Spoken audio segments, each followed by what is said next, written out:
Hurmatli obunachilar, bugun Hazaras baliq bozoriga keldik. Baliq narx-navlari bilan tanishtirib o'tamiz. Bugungi sana 2025-yil 19-iyun haftaning 4-kuni. Assalomu alaykum mama. Yaxshimisiz? Sog'misiz? Qancha so'm bo'ldi sozan? Sazonlarga qaniymi? Sazonlarimiz o'rli. Necha so'm bo'ldi?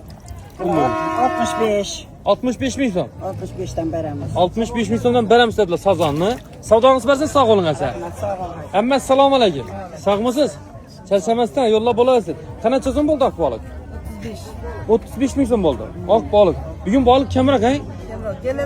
Keladi endi keladi. Asa savdongiz bersin, sog' bo'ling asa. Hurmatli obunachilar, ko'rib kuzatib borasizlar.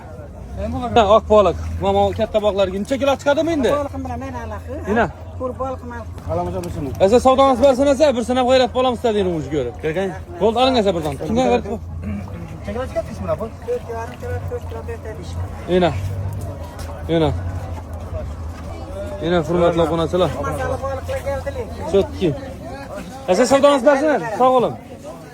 Bu necha so'm dedingiz? Assalomu alaykum. 50 ming so'm dedilar. Oq baliq katta-katta. Necha kilo chiqadi bular?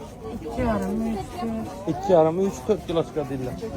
Obunachilar, bugun baliq Hazaras bozorida kamroq, lekin sozan kam tushgan. So'g'ana shu boshqa tushgan.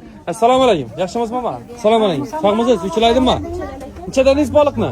Buni 33 etib berdi. 33 etib berasiz. 50 beraman. Buni 50 berasiz buni, kattalarni. Malades. Savdolaringizni bersin.